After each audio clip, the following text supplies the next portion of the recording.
mau ngobrol soal pengalamanku. Ya justru alergi dengan susuku sendiri. Iya, ya kita juga berharap sih bayi prematur itu sama seperti bayi cukup bulan.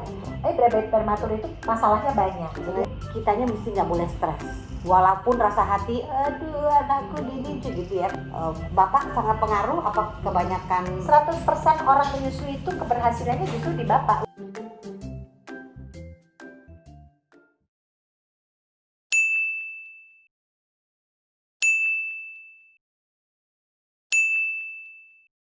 Ada masalah apa lagi dok biasanya kalau menyusui itu? Apa yang harus diperhatikan oleh kita para ibu-ibu nih? Ya? Kalau menyusui Mungkin anak pertama boleh, kedua, ketiga berbeda kan masalahnya? berbeda. Seringkali anak pertama itu banyak yang berhasil, anak kedua, ketiga itu kadang-kadang tantangannya ada ya. Apalagi kalau jaraknya deket ya, misalnya anak masih umur 2 tahun sudah ada adiknya ada, itu biasanya kan masalah. Ini aku ada temanku nih ya, yang dia itu sedang menyusui ya. Ini baru 6 bulan menyusui, tiba-tiba dia hamil lagi.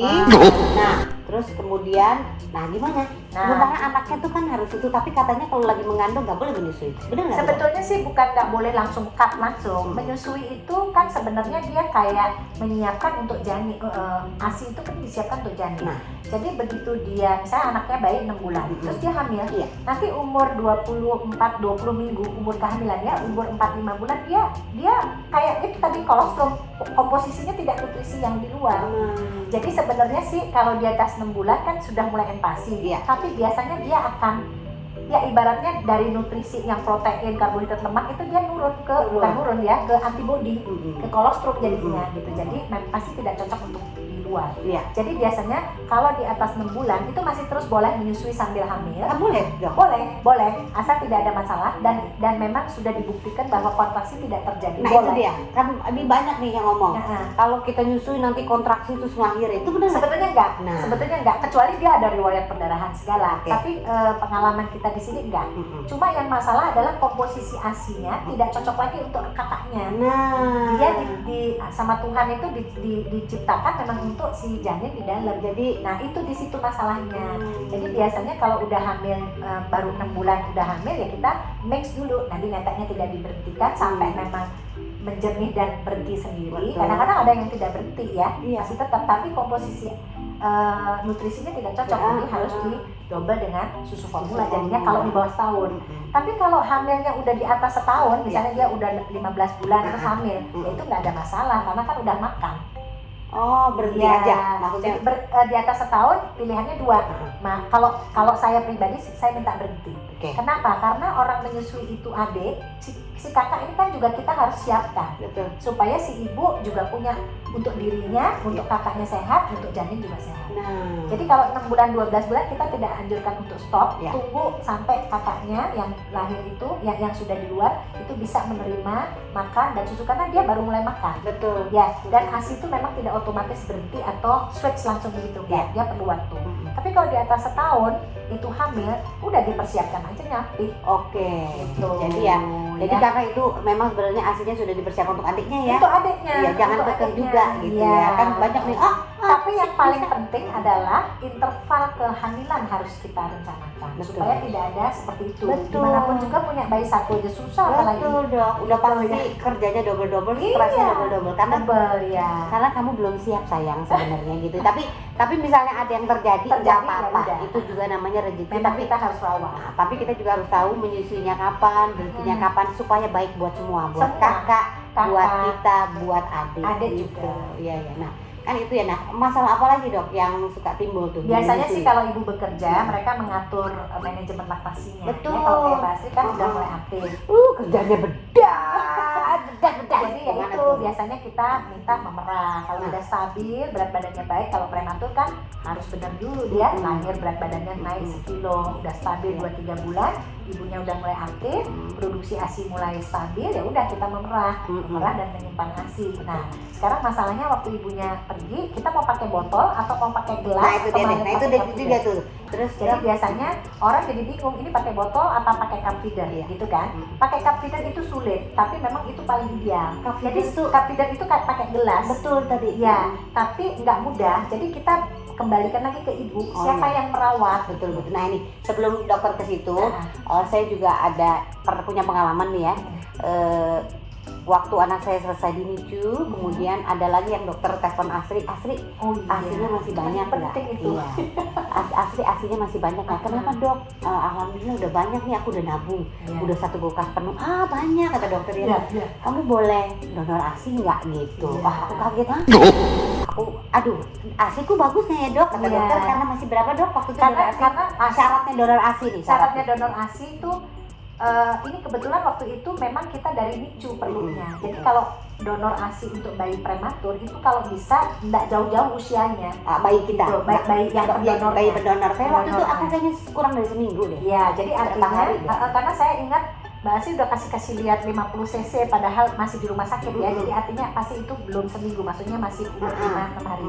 Jadi itu pasti ideal untuk kalau kelebihan ya, jangan kalau nggak lebih kita juga nggak minta. Kalau banyak kita kasih nih yang bayi-bayi yang di NICU yang ibunya tidak banyak produksinya karena dan kebetulan memang donor ASI ada syaratnya ya. Satu adalah tidak boleh jauh umurnya dari bayi. Kemudian kalau bisa masih kolostrum itu lebih keren lagi. Yang kedua harus bebas dari penyakit-penyakit. Nah itu yang Mbak Asi karena di sini biasanya kami kan semuanya cek ya, HIV, hepatitis B, hepatitis C ya. Itu semuanya karena Mbak Asi baru melahirkan dan itu semua screening sudah dikerjakan. Jadi kita justru minta yang memang sudah siap untuk aman untuk didonor. Iya betul. Nah jadi waktu itu aku punya anak ASI, nanti kita ketemu sama anak ASIku ya. Anak ASIku lucu banget, sekarang gendut. Iya, sama anakku. Anakku tuh sekarang 15 kilo. Ya ampun. 1,5 mau berapa? Gede banget gitu. Jadi iya sama. Terus jadi ya itu udah dia dan dokter bilang anaknya laki-laki yang didonorin gitu. Nah, sampai sekarang berteman sama ibunya, bapaknya juga. Dia punya restoran mie. Jadi aku kalau mau mie tinggal telepon, mau kirim mie dong. Iya saya jadi ingat. Iya benar. Jadi aku punya restoran mie juga gitu karena sebagai ibu ASI katanya gitu.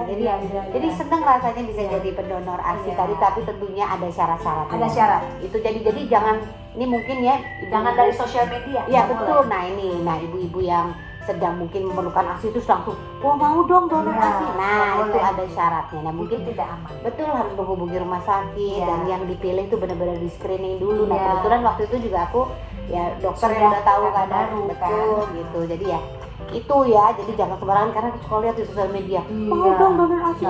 Ya aku ambil di rumah ya. Nah bukan begitu gitu karena bahaya, apalagi anaknya ada di NICU. Karena ASI itu kayak darah, bisa menularkan penyakit. Kalau ibunya misalnya seorang penyandang hepatitis B misalnya ya, untuk bayinya mungkin dia nggak masalah, tapi bayi orang lain itu antibodinya dia nggak punya. Jadi itu justru bisa menjadi sesuatu yang baik, jadi sesuatu musibah. Nah betul. Nah ini sekarang untuk yang ibu-ibu bekerja ya, ibu-ibu bekerja nih kalau udah punya ASI nih ya, nyimpennya, makainya semua, terus bagaimana caranya di kulkas, terus bagaimana menghangatkannya, ngasih ke anaknya, kadaluarsanya. Kan suka gini, ini udah berapa jam? Nggak apa-apa dikasih mah berapa aja, nggak bakalan basi lain, nah kan ya. Jadi maksudnya gini, kalau dia ASI itu sebetulnya dulu biasanya kita anjurkan kalau udah sebulan naik 1 kilo atau 1 bulan menjelang ibunya bekerja, kita lihat bayinya udah gendut, baru boleh kita nyimpen. Kalau belum, jadi kalau nabung ASI sama nabung duit itu beda Mbak Asri. Kalau nabung uang ya kita terima banyak langsung disimpan banyak itu boleh. Tapi kalau nabung ASI nggak boleh. Bayinya harus gendut dulu. Ya, standarnya kalau bayi itu 1 bulan naiknya 20-40 gram per hari. Jadi 1 bulan 1 kilo lah. Ya, udah dia naik bagus, produksi ASInya berlebih, baru boleh nyimpen. Tapi kalau bayinya belum berat badannya cukup, itu ASI yang keluar itu langsung kasih terus sampai dia gede. Nah, kalau udah besar terus berlebih baru kita simpen. Nah, simpennya itu kalau kita mau nyimpen jangka panjang, artinya kalau nyimpen itu kan nggak mungkin dipakai besok, kecuali kita mau besok pergi itu kita taruhnya di bawah. Jadi kita anjurkan di freezer. Kayak saya waktu itu mau syuting ke Amerika dok, inget nggak? Waktu itu saya gimana cara nyimpennya di dok? Jadi kalau nyimpennya mau untuk yang panjang itu freezer dulu. Tapi yang kita mau kasih tahu. Ini begitu udah saya nih, ini saya punya nih 50 nih. Nah, ini ASI freshnya diapain dulu? Kalau mau nyimpen jangka panjang? Kalau mau nyimpen suhunya itu nggak boleh dari payudara langsung panas masuk. didiamkan sebentar dulu. Diamkan dulu. Nanti masukin freezer. Berapa lama dok Itu didiemin? kalau di freezer tergantung kulkas ya. Enggak, maksudnya didiemin di Enggak setelah ambil. harus sih, bisa langsung sebetulnya. Oke. Cuma maksudnya kalau misalnya dia udah langsung, biasanya disimpannya itu per kali minum itu berapa kira-kira? Kalau dia per kali minum sudah bisa 100 ya kita nyimpennya per 100. Tapi kalau bayinya masih kecil ya 50. misalnya itu 50 atau 60 Iya, gitu. oke. Itu taruhnya di freezer. Nah, di freezer itu Udah kepanjang langsung taruh di freezer. nggak apa-apa, nggak Oke. masalah ya. Di freezer itu dia biasanya tahannya 2 bulan kalau kulkasnya 2 pintu. Iya. Ya. Jangan lupa dikasih Dikasih tanggal, dikasih jam ya. Nah, kemudian tapi sayangnya kalau kita udah simpen di freezer itu antibodinya mati. Nah, sebenarnya sih itu untuk backup. Kalau mau pergi ke Amerika udah pasti itu backup daripada pakai formula. Betul gitu kan? dia tuh yang Nah, saya kalau lakukan. dia Karena saya perginya kurang lebih cuma 2 hari, itu jangan di freezer, taruh di bawah saja. Kalau Gitu. kita mau pakai dalam 2 hari. jadi dalam karena kadaluarsanya di kulkas yang biasa itu bukan di cuma freezer, 2 hari. Cuma 2 hari. 2 hari. Kalau di kulkas yang freezer 2 pintu itu 2 bulan. Oke, 2 bulan. Nah, Nah, terus dok, itu berarti kan dia itu kalau yang di bawah berarti antibodinya masih ada. kalau yang di bawah partial antibodinya masih ada. Yang paling bagus itu sebetulnya ASI perah belum dimasukkan kulkas. Misalnya kita mau pergi jam 10 pagi, kita perah aja misalnya jam 8, itu nggak usah dimasukin kulkas. Oh gitu. Ya, itu antibodinya masih ada. Itu sampai Masih berapa jam? bagus. Biasanya kalau di luar 4 jam. 4 jam. Pokoknya mau gampang itu sebetulnya angka 2 ya. Kalau Iya. mau aman ya, misalnya takut basi ya, Heeh. di atas 2 bulan ya, di bawah 2 hari ya, kalau di luar 2 jam. 2. Paling gampang itu ngapalinnya. Bisa sih yang kulkas kayak es krim itu bisa 6 bulan. Betul, bisa sih, tapi bisa. paling mudah seperti itu. Oke, dok, terus gini, cara kita membawa ASI nih ya. Heeh. Nah, kayak tadi dokter bilang, Heeh. ini kita mau pergi nih, jadi kan ini 2 jam dibawa. Nah, Heeh. dibawanya itu di kontainer biasa apa masukin ke es? Kalau kita mau perginya panjang itu lebih bagus pakai kontainer es. Itu Oke. tahan 24 jam dia. Iya. Jadi maksudnya ada es batunya Betul. itu tahan 24. Jadi ibu-ibu bekerja tuh kalau mau bawa pulang itu dia taruh di kontainer yang ada es batu. Betul. Itu bisa. Bisa. Kalau biasa kan di sini orang paling kerja 10 jam. Betul. Itu bisa di sana. Taruh di Ya. situ ya. Nah, nanti sepulang kerja ya, pulang kerja itu kan besoknya dia mau kerja lagi tuh. Jadi jangan ditaruh di freezer karena itu masih bagus antibodinya, taruhnya di bawah. Bawah. Nah, kalau misalnya dia pulang 600 bawa misalnya ya, jadi dia nggak perlu backup dari freezer. Nah, jadi 600 aja kan antibodinya lumayan masih separuh Betul. dibandingkan dari atas. Atas. Kalau di atas itu dia hampir boleh dibilang 0 antibodinya. Nah, Tapi ada komponen yang tetap bagus. Kalau kayak ada oligosakarida, protein itu masih ada. Cuma yang ASI itu kan salah satu yang diperlukan itu kekebalan. betul, antibodi. Nah, itu udah jelas ya. Nah, sekarang cara menghangatkannya atau cara diberikan kepada bayi, Nah, ya biar kalau- nggak salah nih. Jadi kalau yang dari chiller ya dari bawah itu tinggal dikeluarkan ya, dikeluarkan itu dihangatkan di suam-suam kuku saja. Ya, Karena kan 40. itu meniru- Berapa tuh? Suam-suam. Suam-suam kuku itu sekitar 37 sampai 40. 37 sampai Ya, 40. jadi ditaruh itu kan sama seperti suhu tubuh kita. Itu ada alatnya juga kok. Iya, Jadi ada bisa- alatnya. Jadi dia dimasukkan ke dalam botolnya, Iya. kemudian dihangat-hangat dulu. Ada alatnya itu ya. Jadi dia udah nyetel tuh suhunya tetap segitu. Tapi kalau yang dari freezer misalnya kita cuma punya di bawah 200 padahal bayinya perlu 600. Kan terpaksa kita ngasih Ambil tabung freezer dari nih, atas. iya. Itu ditaruh ke bawah dulu seharian. Karena dia harus encer dulu. betul. Jangan itu direndam air panas rusak dia di sana udah antibodinya nggak ada, dikeluarin terus Oh langsung gitu ya jadi dong. diencerin dulu. Nah tuh yang suka ya, yang suka Diencerin buru-buru tuh ya, Nah. langsung biar cepet anak udah nangis, masukin air panas, Iya. selesai udah. Nggak ada Rusak apa-apa. ya, Rusak rusak ya.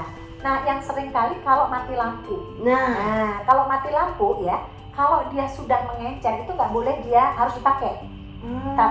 Jadi kalau yang boleh masih tetap itu kalau tetap beku. Misalnya dia 2 hari mati lampu, udah pasti encer semua itu. Iya. Itu tetap kayak di bawah 2 hari harus habis semua. Oke. Kalau nggak habis harus buang. Kalau nggak habis harus buang. Aduh, Iya. rasanya.